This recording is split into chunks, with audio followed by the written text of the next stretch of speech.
الحمدللہ مجھے تلاوت کرتے ہوئے 60 برس ہو گئے۔ سب سے بڑی بات جو میں بتانے لگا ہوں وہ یہ ہے کہ میں نے پوری دنیا کا سفر کیا ہے۔ جس گھر میں قرآن ہو اور وہاں پر بھوک بھی ہو میں نے نہیں دیکھا۔ آج میں اللہ نے مجھے بڑی عزت دی ہے، سب کچھ دیا ہے۔ میں اس گھر کا بچہ ہوں کہ جس گھر میں 2 وقت کی روٹی نہیں ہوتی تھی۔ میں جب بھی گھر سے نکلتا تھا ماں کے پاؤں چوم کر نکلتا تھا۔ بسم اللہ الرحمن الرحیم۔ میں آج کی اس عظیم الشان کل پاکستان محفل قرات کے انعقاد پر منتظمین کو دل کی اتحاد گہرائیوں سے مبارکباد پیش کر رہا ہوں۔ ارشاد ربانی ہے ورتل القرآن ترتیلا، قرآن پاک کو خوب ٹھہر ٹھہر کر پڑھو۔ اور آقا انعامدار صلی اللہ علیہ وسلم کا ارشاد ہے کہ خیرکم من تعلم القرآن وعلمہ، تم میں بہترین شخص وہ ہے جو قرآن سکھائے اور سیکھے، تعلیم دے اور تعلیم دے۔ وہ لوگ بڑے خوش قسمت ہیں جو قرآن سے وابستہ ہیں۔ تلاوتیں آپ لوگ سنتے رہتے ہیں، میری بھی اور باقی قراء کی بھی، اور جو باتیں میں کرنے جا رہا ہوں یہ باتیں آپ نے کم سنی،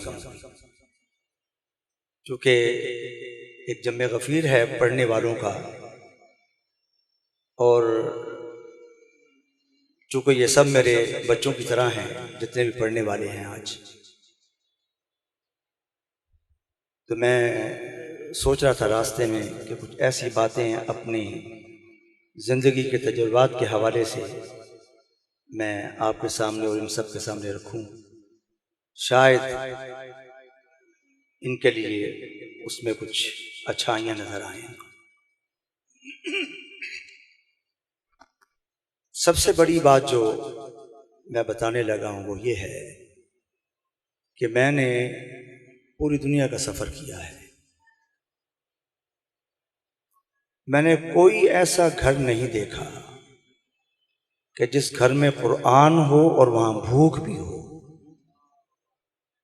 جس گھر میں قرآن ہو اور وہاں پر بھوک بھی ہو میں نے نہیں دیکھا۔ میں کسی کی بات نہیں کرتا، میں اپنی بات کرتا ہوں کہ میرا اس گھر سے تعلق ہے، میں اس گھر کا بچہ ہوں کہ جس گھر میں 2 وقت کی روٹی نہیں ہوتی تھی۔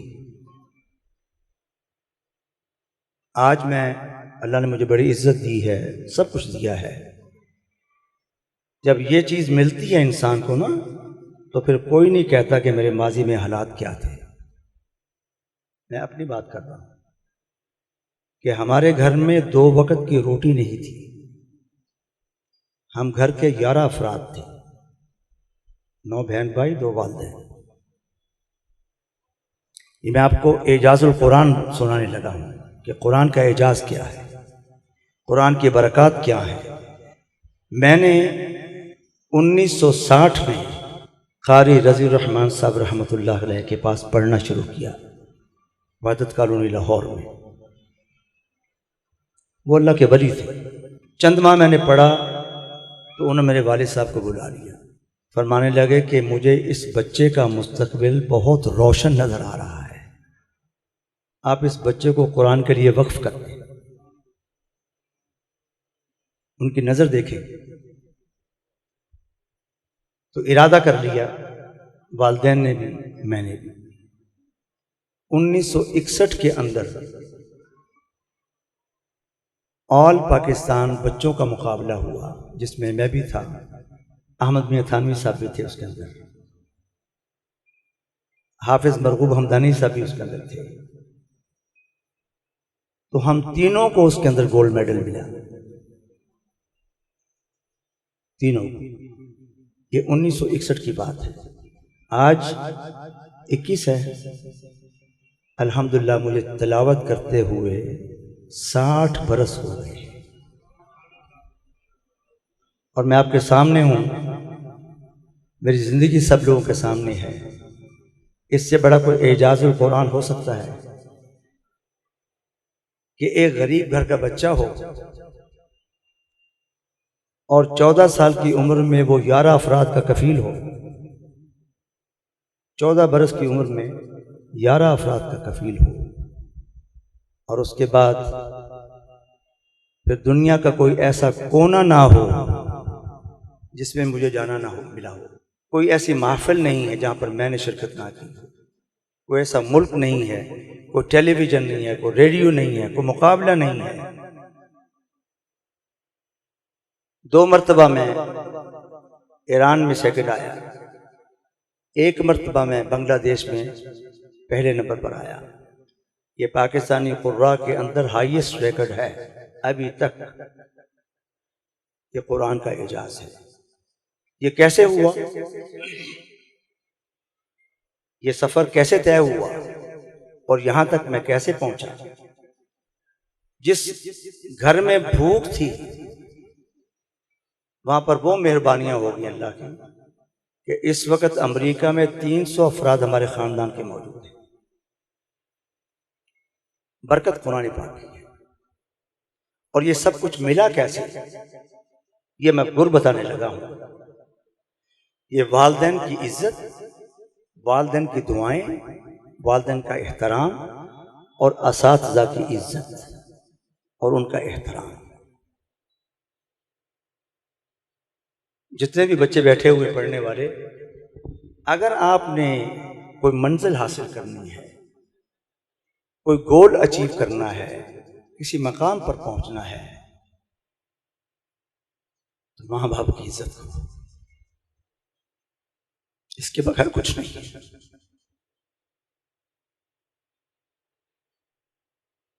میں جب بھی گھر سے نکلتا تھا ماں کے پاؤں چوم کر نکلتا تھا، اس کی برکتیں ہیں۔ میرے استاد قاری عزیز الرحمان صاحب، وہ اگر بائسیکل پر جا رہے ہیں، میں کار میں جا رہا ہوں، میرے اندر یہ جرت نہیں ہوتی تھی کہ میں ان کو اوورٹیک کر جاؤں۔ آہستہ آہستہ ان کے پیچھے چلتا ہوں، پیچھے چلتا ہوں، پیچھے، جب تک انہوں نے اپنی بائسیکل نہیں موڑی میں نے ان کو کراس نہیں کیا۔ ادب کے بغیر آپ کو منزل نہیں مل سکتی، اور حسد سے بچنے کی کوشش کریں۔ میں نے ساری زندگی کسی کے ساتھ حسد نہیں کیا، میں نے پوری زندگی ہر ایک کو پروموٹ کیا ہے، سٹیج دیے ہیں، ٹیلی ویژن پر لے گیا ہوں نئے بچوں کو، کمپٹیشنز میں لے گیا ہوں، ریڈیو پر لے گیا ہوں، سب جانتے ہیں۔ مجھے یہ پتا چل جائے نا کہ یہ میرا شاگرد منافق ہے اندر سے، تو اس کے باوجود ہی میں اس سے محبت کرتا ہوں، اور میں اس کے لیے کچھ کر سکتا ہوں تو میں کر جاتا ہوں۔ یہ وہ چیزیں ہیں جو انسان کو اوپر لے کے جاتی ہیں، کیونکہ آپ جو نیکی کر رہے ہوتے ہیں یا منافقت کر رہے ہوتے ہیں، مجھ سے چھپ جائیں گے، آپ سے چھپ جائیں گے، خدا سے کون چھپے گا؟ وہ تو علام الغیوب ہے، اس سے چھپنا ناممکن ہے۔ کسی کو اپنے سے بہتر دیکھیں پڑھائی کے اندر یا مال و دولت کے اندر یا عزت کے اندر، آپ صلی اللہ علیہ وسلم نے فرمایا کہ رشک کرو، تم سے کوئی بہتر ہے تو اس پر رشک کرو، حسد نہ کرو۔ میری باتوں سے آپ بیزار تو نہیں ہو رہے؟ اگر بیزار ہو رہے تو مجھے بتا دیں۔ اپنے سے کسی کو بہتر دیکھو تو رشک کرو، آپ نے فرمایا کہ رشک کرو گے تو اللہ تمہیں بھی برکت دے گا، اور حسد کرو گے تو جو کچھ ہے وہ بھی جل جائے گا۔ بڑوں کا احترام۔ فن قرات کے اندر جو لوگ اب ٹھیک ہے اساتذہ ہیں، عمر میں مجھ سے کم ہیں، میں مسجد کے اندر آپ کو بتانا چاہتا ہوں یہ حلفاً کہ میں ان کے ہاتھ چومتا ہوں، کیونکہ وہ علم میں مجھ سے آگے ہیں، چاہے بھلا عمر میں مجھ سے چھوٹے کیوں نہ ہوں، خدمت بھی کرتا ہوں۔ میں کسی مسلک پر یقین نہیں رکھتا، قرآن کا مسلک مسلمان ہے، یہی وجہ ہے کہ تمام مکاتب فکر کے علماء کا میں احترام کرتا ہوں اور سب مجھ سے محبت کرتے ہیں، سب مجھ سے محبت کرتے ہیں، پیار کرتے ہیں، دعائیں دیتے ہیں، دعاؤں میں یاد رکھتے ہیں۔ یہ وہ چیزیں ہیں جن پر آپ عمل کریں گے تو آپ کی منزل آسان ہو جائے گی، اور بڑوں کا ادب کریں، ماں باپ کا ادب کریں۔ ابھی انوار الحسن تو نہیں آئے ہوئے نا، اندر بیٹھے قاری سید انوار الحسن شاہ صاحب بچوں کی طرح ہیں میرے لیے، مگر آپ نے کبھی نہیں دیکھا ہوگا کہ میں نے ان سے بات تلاوت کی ہو، بچوں کی طرح ہے۔ کیوں ایسے؟ اس کی وجہ یہ ہے کہ وہ میرے دادا استاد کا بیٹا ہے، میرے دادا استاد کا بیٹا ہے، اس لیے ادباً میں نے کبھی ان کے بات نہیں پڑھا۔ یہ ہے ادب، یہ ادب آپ کو اوپر لے کے جاتا ہے۔ تو دعا فرمائیں کہ ہمیں اللہ تبارک و تعالیٰ کی ذات ہم سب کو مؤدب کرے، ماں باپ کا تابع دار کرے، اساتذہ کا عزت کرنے والا بنائے، اور پھر دیکھیں آپ کو برکتیں ملتی ہیں یا نہیں ملتی۔ حسد سے بچیں۔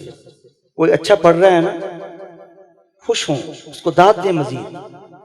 جو ہلکا پڑھ رہا ہے اس کو داد دیں گے وہ اور اچھا پڑھے گا، تو اگر اس کی کھینچیں گے نیچے سے ٹانگیں تو بیچارے کا دل ٹوٹ جائے گا۔ نشہ پلا کے گرانا تو سب کو آتا ہے، نشہ پلا کے گرانا تو سب کو آتا ہے، مزہ تو جب ہے کہ گرتوں کے تھام لے ساتھی۔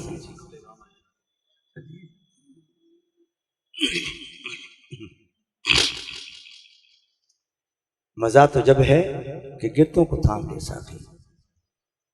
گرتوں کو اٹھانا جو ہے یہ اصل میں کام ہے۔ اللہ تبارک و تعالیٰ اس پر ہم سب کو عمل کرنے کی توفیق عطا فرمائے۔ یہ موسم کی وجہ سے گلے پر اثرات ہیں، میں پھر بھی چند آیات انشاءاللہ برکت کے لیے پڑھتا ہوں۔ ایک مرتبہ سب حضرات مل کر درود پاک پڑھ لیں۔